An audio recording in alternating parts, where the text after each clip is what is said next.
A special van experience for you today with the all-new Kia PV5, an all-new van architecture, and they are rethinking the whole van subject, especially on the interior. This will be super exciting with a premium interior actually today, but also a lot of space on the inside. And how does it drive? So we are here in Korea for you today, where this car is also built with Thomas Autogefühl in 4K, full screen, full length. Let's go with the front, which looks very untypically, but you can see electric all the way closed front. In the very front you have the charging port here, AC and DC, 10.5 kilowatt AC up to 150 kilowatt DC charging, and 10 to 80% is done in 30 minutes. For this 71 kilowatt hour battery, there's also a smaller available with 51 kilowatt hour. For the passenger versions, there's also a cargo version available that would have also an entry level, a smaller battery. We have here today the bigger battery and also with the stronger motor that is connected, 163 horsepower, 10.6 seconds in the acceleration figure, front wheel drive, nice light signature here, and we have the black and white contrast for you today. Last time in the studio we had the blue vehicle, and I think it looks indeed very unique. Then the length here at 4.70 meters or 185 inches. One of the big competitors would also be the VW ID Buzz. That one is also available in the long wheelbase version, with the longer version. This one here just in this one wheelbase. Sliding doors, either manual or electric. We'll soon show you more about that. And in the rear, the typical box style to have more space on the interior. And they still have this very modern look here once again. Here you can see with the light signature. So yes, you have this boxy exterior to get as much space on the interior, but you have a very modern setup, both from the drivetrain, low center of gravity because the batteries in the bottom part. This is something where especially vans really profit from, and I'm really looking forward to drive it also here today to see how much car-alike does it drive, or does it drive like a commercial vehicle, because as I said, it's not only the passenger version, which we focus on today, cargo, and they even offer this pickup version and so on, and they also offer individual solutions, for example for wheelchair access and so on. And let's take a look here under the hood. Oh, it's a tiny hood. It's pretty nice. However, here there's no frunk, but you have to say there is a very short front hood, so they pack this in with, for example, the 12-volt battery is in here. So they keep it short in the front, and it's also good for maneuverability and so on. And yeah, there is also enough space in the rear, I can tell you. Now to the interior, which will be super exciting. First of all, standard Kia key fob here, it's actually nice, and also white here fitting to the vehicle. Then the door handles are really massive and they feel like good quality actually, so I like that. And good door closing sound. Also important for a van. Then inside of the door, it's very interesting. It's a so low window line that you can have good view from the interior to the outside. This is the inside door handle, also manual. This is all hard pack, but at least we have like some nice structure on it. Here, this is then soft touch for your elbow, will be very important while driving. Classic controls also here for the windows and also for adjusting the side mirrors. Then you have here the grab handle from the inside. Space here, everything hard pack, but a lot of space here for bottles and the lower part and so on. Then you have this step here that you can easily get to the interior. We also have the electric seats here, lumbar support, and then here back and forth. Here also, this is like the option trim. Soon more deals to the seats. You can see here, there's a high-grade leatherette perforation and so on. Let's take a test seat here already, and as I said, I can easily get in. And you have this upright seating position. That's what I love about these vans. And here with 1A9 602, there's a lot of headroom left. Also nice fabric inside here from the roof, and I can tell you from the first impression, soon more details to that. Oh, it's also like a nice handle here to get in and out or to hold tight. You feel like you are in a premium normal car. That's the cool thing, right? But the upright seating position, of course, is then SUV-alike, comfortable, and steering wheel up and down, in and out, good adjustment. Let's find out more about the seats and the cockpit here. And very important to know here, laminated glass for the side windows in the front. And this is now what I mean. Welcome to the cockpit of the Kia PV5. So the time of very sturdy, basic vans is over. This is indeed a premium experience, starting with the seats, the high-grade leatherette perforation, heated and cooled. Here, look at that, also soft in the sit bone area. It's an excellent build quality. And then here also with non-perforation, so that looks cool. They are extremely comfortable. The base would be fabric inside, some leatherette on the outside, and this is here then the optional full leatherette in the navy tone. There's also different color available, but these are really very cool, and especially the Korean market, they love the seat cooling. So it is said that on the Korean market and also maybe on some other Asian markets, if a luxury car does not have seat cooling, it's not considered luxury. Very interesting, isn't it? But this one already has. Here's an additional armrest, also soft for your elbow. You could also put that away if you don't like it, but most of the time I would actually use it. The only limitation is here, when I would like to have the steering wheel in my most comfortable position, a little bit lower, that I can put elbow left and right for this position, then I have problem here with my knee, with the shifting, with the lower shifting, automatic shifting lever here. That's a thing we also have in some Hyundai and Kia SUVs. That's a thing when you have long legs, so I have to put my steering wheel a little bit higher, but also good quality of the steering wheel with the buttons and so on. Real buttons at the steering wheel for the volume jog, for example. European markets will also get a hotkey access that you can deactivate the speed chime. I would expect that at least because we saw it in other new Kia models. And also on the left side for the cruise control to set that. And classic stall columns around the steering. Also animal-free material of the steering wheel. And once again, high class. You can press it in here. Then it's also soft underneath, like stitching on the inside.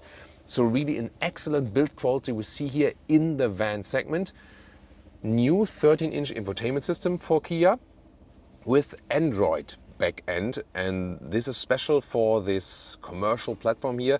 And the reason behind that one, that this is more this has more features to individualize your experience, because they say this will also be used by huge fleets. They will also have the cargo version, as I said earlier, and then they want to have like their fleet interface individualized in there, and that's why they went for the Android backend here.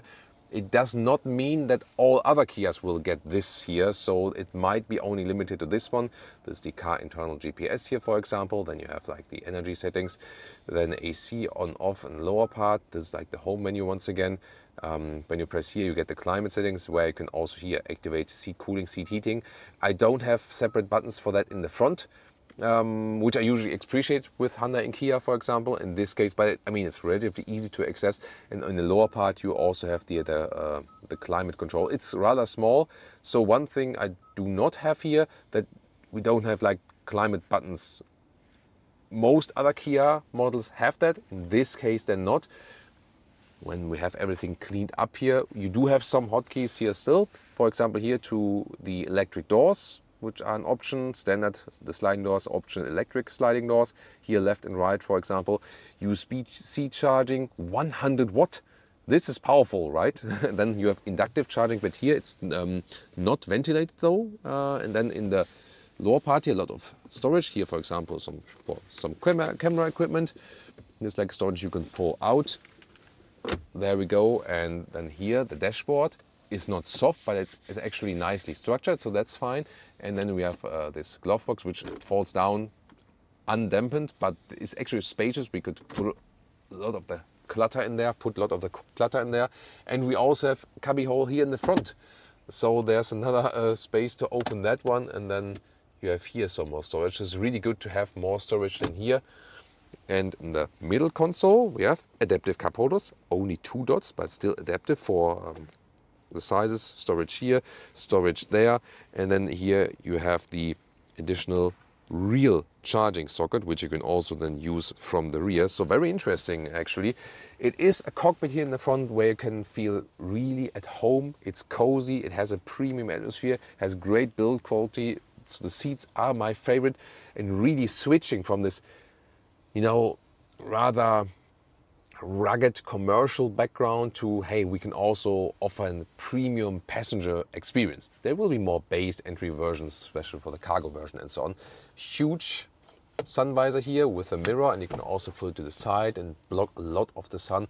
And then here behind it we have this small light, which you can, it's a nice clicking sound actually. Yeah, but this one like more manual, so to speak. So I'm really positively surprised about this new cockpit experience. This is bringing vans to another level. Of course, the competitor would be the VW ID. Buzz, which also, has this cozy feeling on the inside. We see this somehow fits to this new EV tech. They make the interiors more modern. Oh, and we also have here nice digital instruments in 7-inch. Let's take a closer look. And here, now you can see the Apple CarPlay integration, so that works well. Then over to the driver's perspective. Here, once again, the nice knobs on the steering wheel. You can also set some custom buttons here. They can scroll through the digital instruments on the left side, for example, like this. Different views are available. And you can see this like the city consumption so far. This is kilometers per kilowatt hour, by the way. So it's like an MPG figure, but in kilometers an hour. And here the current city range, but this city driving range only will be, of course, less when you go to the motorway.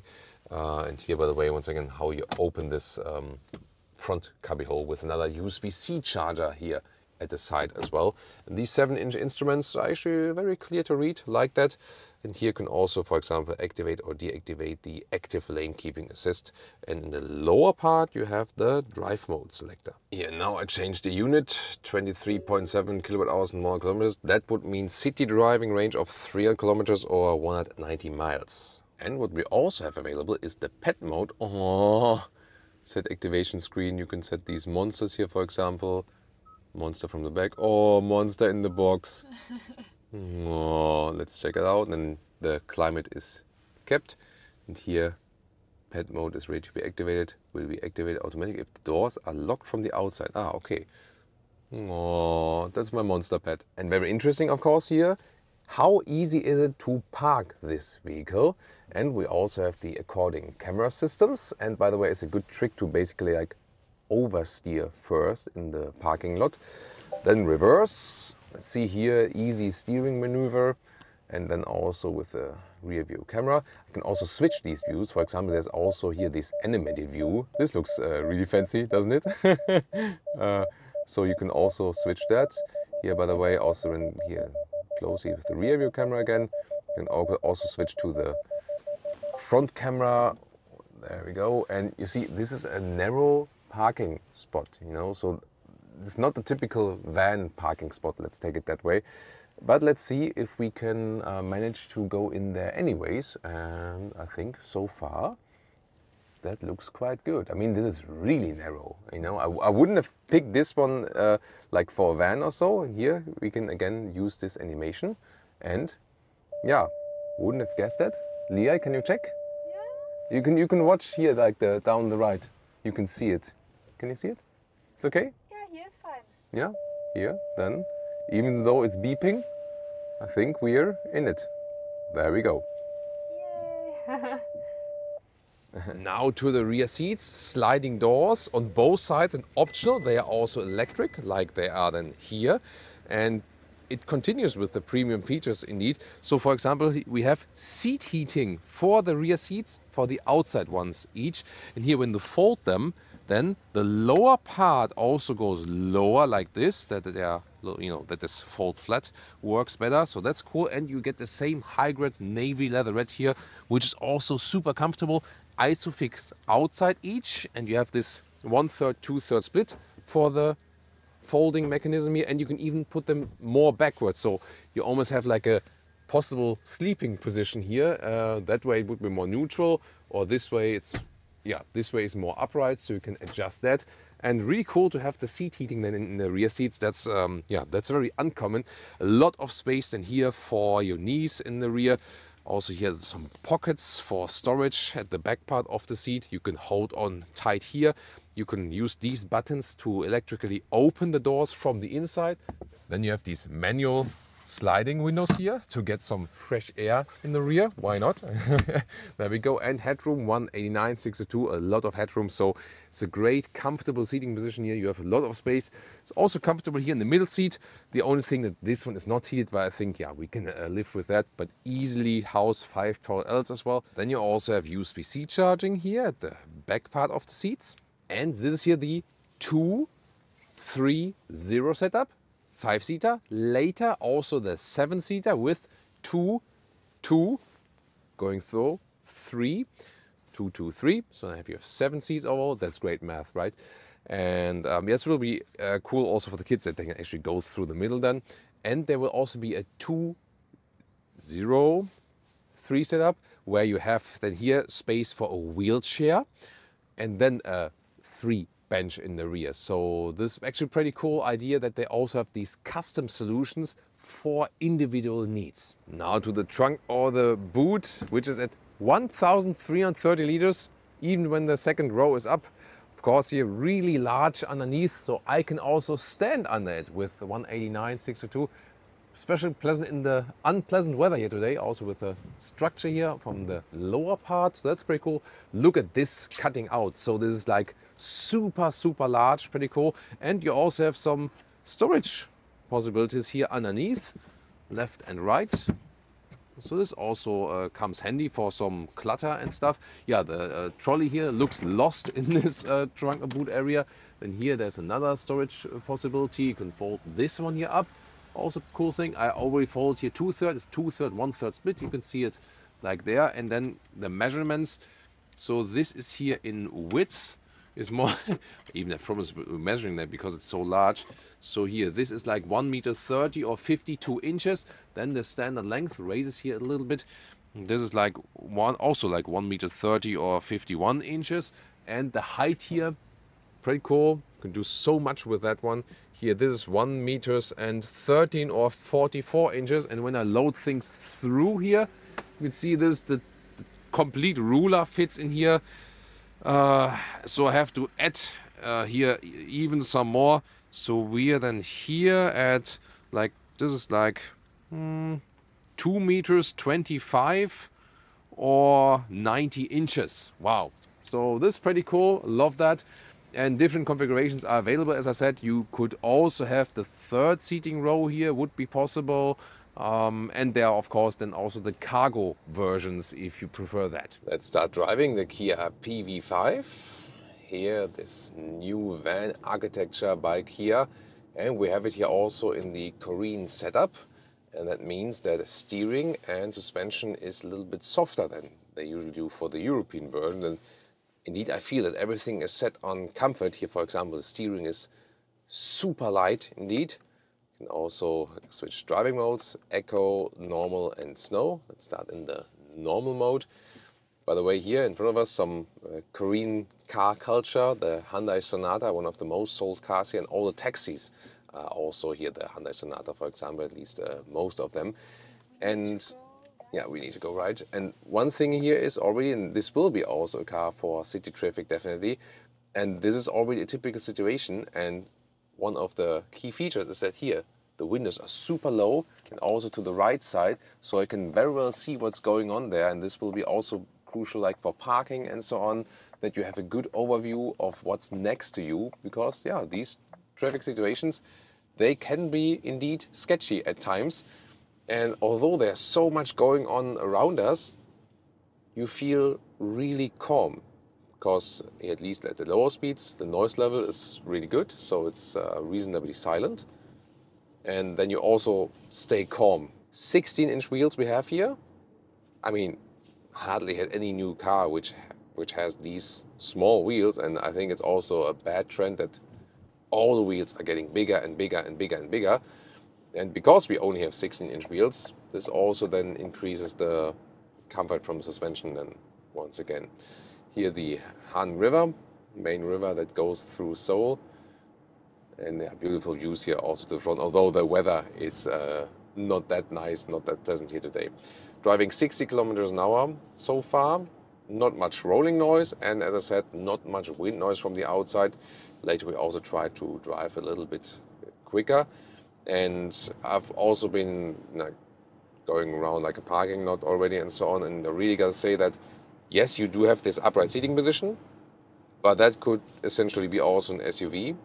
What do you feel as a difference is that you have a lot of space around you, which can be a good traveling feeling. So when we started driving, Leah always said like, oh, I love this, this van feeling of driving. It's something really special. But when you drive it yourself here with the steering and how it feels like, and how compact it feels actually, although it's not like a tiny car. This here feels really like driving a passenger car.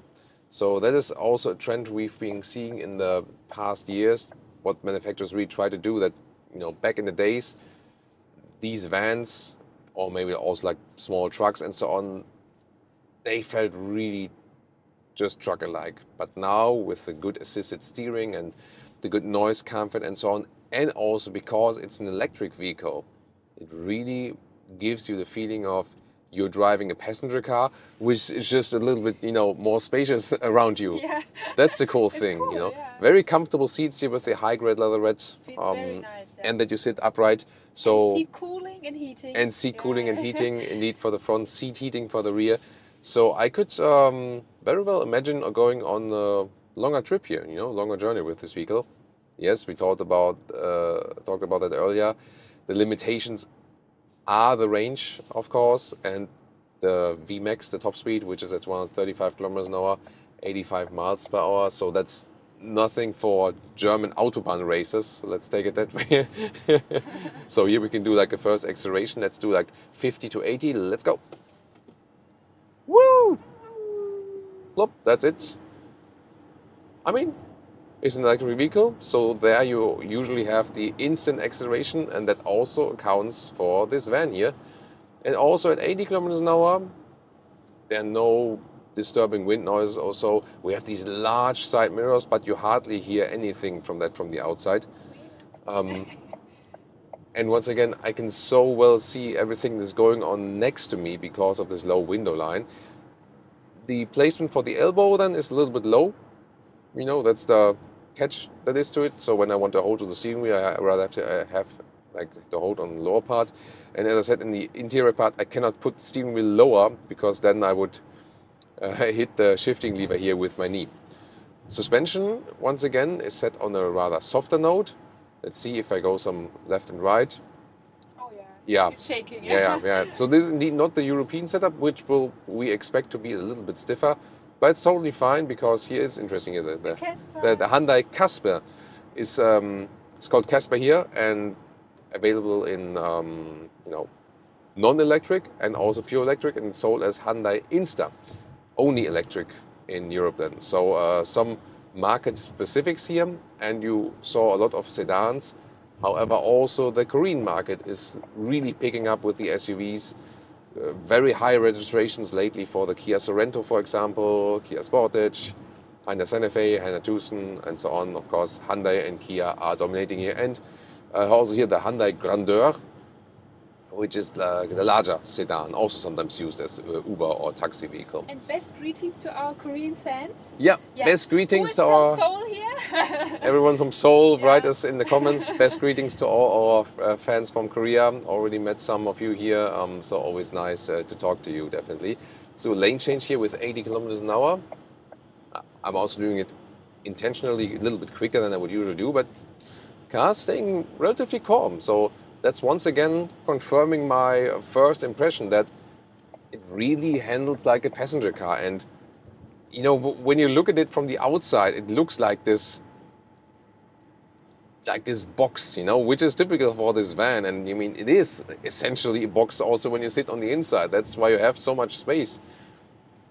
But it does not drive like a box. That's pretty cool, you know. And I think in a way, this electrification helps vans more than it helps passenger cars. You know what I mean? Because in the passenger cars, sometimes you have maybe a sporty car, then you do the electric version of it, it's 400 kilograms heavier, and it maybe is not driving as agile. Here with the vans, with putting the battery in the bottom part, you make the center of gravity really low. That counts for all EVs.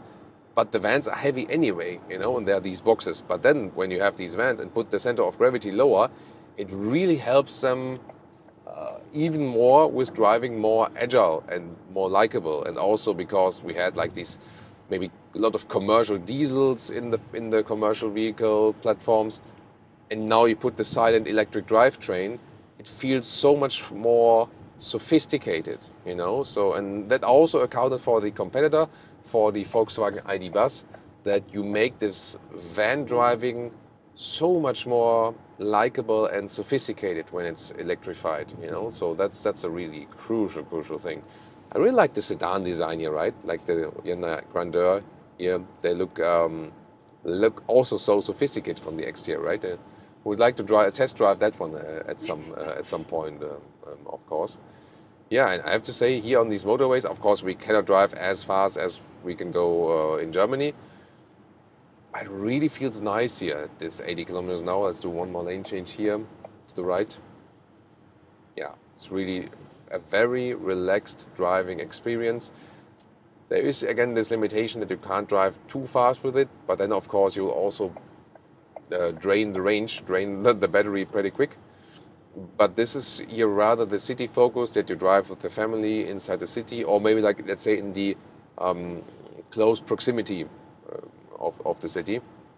I mean, the 71 kilowatt hour battery, which we have here in the bigger version, connected to the 163 horsepower, front wheel drive only. It will be sufficient for driving around. Here, for example, this car has been driving in the city predominantly, and then it reaches a range of 400 kilometers or 250 miles.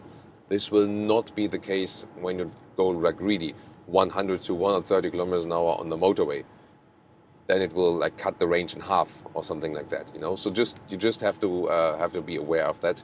And of course, at the end of our test ride, we will also give you our final average consumption for today. But we can really say that when you keep at these lower speeds, which will be the predominant use case for this vehicle, then it actually seems to be pretty efficient, considering you have this box of a vehicle and not the best CD value. Of course, you have to calculate with high consumptions then on high-speed motorway driving. This would also be one of the crucial things then in the difference to the VW ID. Buzz. So I think driving-wise, they both profit from the electric drivetrain, especially since we've been driving the European version of the ID. Buzz, like Europe is the main market for that. The ID. Buzz has a way stiffer suspension, and I would also suspect that for the European comparison, and they also use bigger wheels in most of the versions. This one here, as I said, stuck with 16-inch, which is totally fine for a van, honestly. But the ID. Buzz drives sportier, drives stiffer, and it's also more suitable for highway driving, you know, also with the efficiency, CD value, higher Vmax, higher top speed, and so on. Whereas this one here rather has this rural focus and also the price focus, because you can get this one here still at decent prices. And I mean, we do have the top trim version here, but the good thing in comparison to the German competitors is that here the lowest price is just 10,000 euros away from the highest price, you know.